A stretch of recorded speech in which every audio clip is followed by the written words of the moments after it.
বালাসনের স্রোতে তলিয়ে গেল দুধিয়ার অস্থায়ী হিউম পাইপ সেতু। পাহাড়ে অবিরাম বৃষ্টি, ফুলে ফেপে উঠল বালাসন নদী। বন্ধ শিলিগুড়ি মিরিক যোগাযোগ ব্যবস্থা। যে ছবি দেখতে পাচ্ছেন, ভেসে গেল দুধিয়ার অস্থায়ী হিউম পাইপ।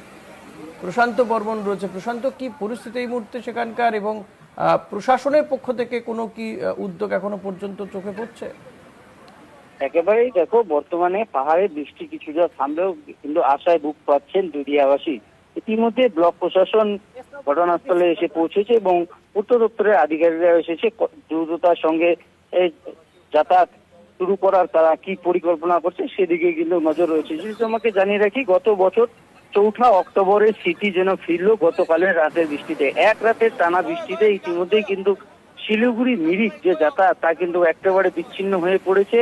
কারণ কার্শিয়াং ব্লকের দুধিয়ায় যে বালাসন নদীর উপর ওর যে সেতু ছিল তা হিম পাইপের, তৎকালীন সরকার কিন্তু হিম পাইপের একটি সেতু করে, সেই সেতু দিয়েই এতদিন যাতায়াত চলছিল। তবে বর্ষার আগে কিছুটা স্থানীয় বাসিন্দারা আজ পেয়ে কিন্তু আশঙ্কা করছিল যে প্রথম বৃষ্টিতে এই সেতু তলিয়ে যেতে পারে।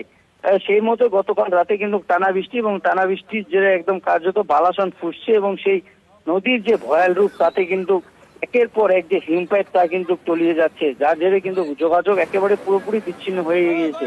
যদি তোমাকে জানিয়ে রেখি, এই সময়টাই কিন্তু বহু পর্যটক মিরিক কার্শিয়াঙ্গে আসে, এবং মিরিকে যাওয়ার একমাত্র গুরুত্বপূর্ণ সেতু কিন্তু এই দুধিয়ার বালাসন দুধিয়ার সেতু। এটাই কিন্তু যে পর্যটন মহল তাতে কিন্তু জোর ধাক্কা লাগছে বলে মনে করছেন পর্যটন মহলের একাংশ।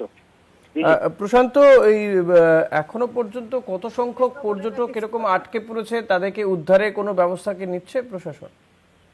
এখনো পর্যন্ত যা ব্লক প্রশাসন সূত্রে খবর, কোনো পর্যটক কিন্তু যে এই সমস্যায় পড়েছে তা নয়। তাদের পথে যেতে হচ্ছে। মিরিক থেকে নামার জন্য কিন্তু প্রায় যেখানে তাদের 8 ঘন্টার মধ্যে শিলিগুড়ি পৌঁছাতে, সেখানে কিন্তু 2.5 ঘন্টার রাস্তা অতিক্রম করে তাদের ফিরতে হবে।